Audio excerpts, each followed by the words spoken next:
Hi, my name's Naomi Stockman from Local Hypnosis. I'm a hypnotherapist and a nutritionist.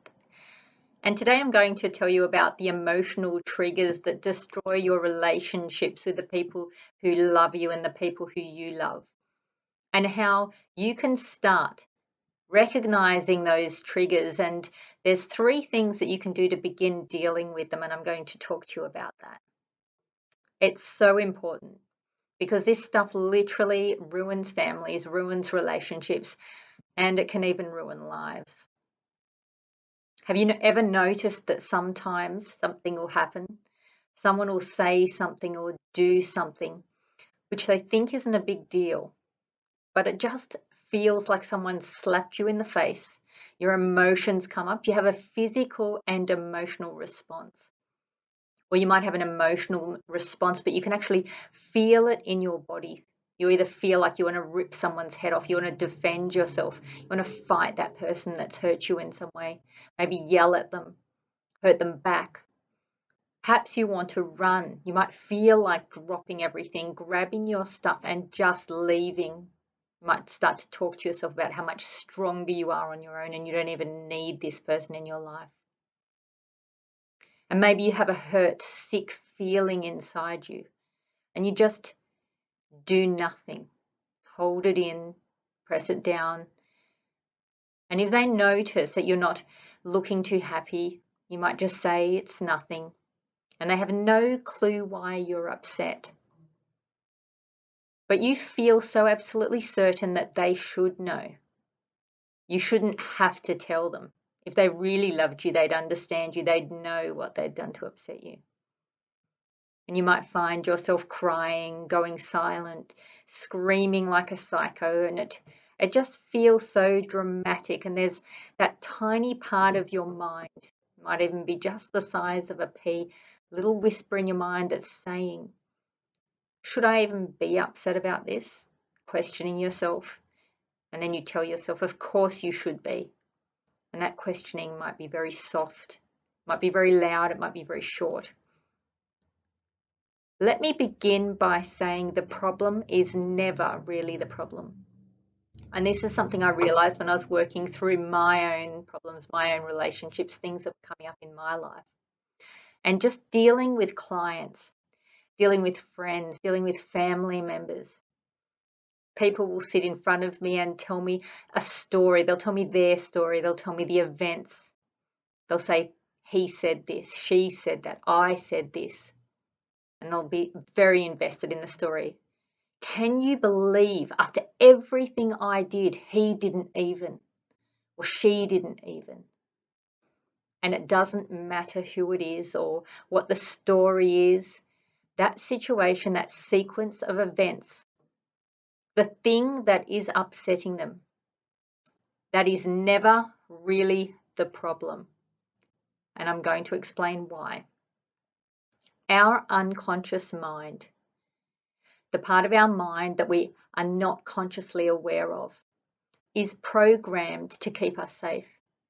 And any time the body gets a signal that it's not safe, a whole lot of signals get sent from our brain to release chemical substances into our body, to fight, to flee. And now we all can appreciate that if someone was in a very traumatic incident, say with a bee, they might in fact in future have a phobia of bees. And it could be anything. So what happens is from a very young age, our mind is recording everything, feelings, events, experiences, so that in future you'll be able to recognize when we're unsafe, so that our mind will be able to provide us with those chemicals to fight or to flee, to keep us safe for our own protection, for our own survival. And what happens is all these experiences set up triggers. And I like to think of it like every person has tripwires set in their unconscious. And if someone touches one of those tripwires, boom, something goes off inside them.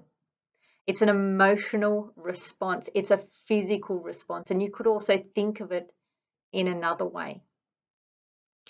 Like You know when you have a bruise and that bruise doesn't actually hurt, but then someone comes along, touches you, maybe even lightly, on that bruise, and you're like, ouch, what did you do that for? And they're sitting there all confused saying, I barely even touched you. So basically, we take these sore spots, these tripwires with us into every relationship, every job, every situation, every interaction, and they become a part of us. We don't even notice that they're there because it's normal for us. It's all we know. And then interactions with other people happen. And boom, there we are, having that emotional response, getting upset, hurt, offended, defensive, justifying our responses. And then the other person is like, what just happened? And they might have triggers too. Everyone has them. And you get them firing off. And you're firing off, they're firing off. You have a fight. And that's sometimes why you'll meet people and you're like, there's just something about that person I just can't stand, can't get along with. And you might consciously trigger each other. So the secret is to look at the response, look at your own response, be a little bit analytical here, step outside of yourself, be like the observer. So instead of looking outward from inside of you at the other person, that person who's upset you, look into yourself, observe of what's going on. So instead of blaming they did this, look inward for that trigger, and it's quite easy. Just simply really hone in on what it is that you actually felt. What are you feeling? What was that feeling that you had or you have? What was the trigger for that feeling? And it might be simple. I felt criticized. I felt attacked. I felt disrespected or humiliated. Whatever that feeling is, give it a name. Really think about what that feeling is. And the next step is to think about what it is that you believe the intention was behind what that person did or said. What do you have to believe to be true in order to have that feeling? It might be, I believe I was being told I was wrong and the other person was right. I believe they were not supporting me, didn't have my back. I believe they did it knowingly, deliberately, trying to humiliate me, punish me, hurt me. It was mean. I believe they were intentionally being mean, being lazy, greedy, selfish, whatever it is that you believe. And just note that down along with the feeling. So you've got the feeling and you've got what you believe that person's intention was. And step 3 is to pinpoint when. And you might need to close your eyes and really think about this or feel this. And the very first thing that comes up will be the right thing. So pinpoint, when was the very first time you ever had this feeling, ever experienced this feeling? If it was a feeling of being blamed, when was the very first time in your life that you had that feeling? If it is a feeling of being made to look stupid, when was the very first time anyone made you feel like you were stupid? Whatever the feeling is, identify and take a little time to really close your eyes, ask your unconscious mind, and your unconscious mind will answer quite easily. And usually it is between the ages of 2 and 8. And sometimes there are other times you can relate that feeling in your adult life as well. It might even be a pattern. And you can recognize that as part of the process. So now you know, I have a bruise, I have a tripwire around this feeling. And what your unconscious mind does is this feeling is an issue for you because you were not able to process it at the time that you first experienced it, first learned that it was unsafe to have that feeling, blame, humiliation, criticism, or whatever that feeling is. And so you have an instantaneous response to that. When someone triggers that, presses that bruise, touches that button, and it initiates a huge response in you because your unconscious is saying, no, this is not safe. You are being attacked again. And your body releases those signals to protect yourself.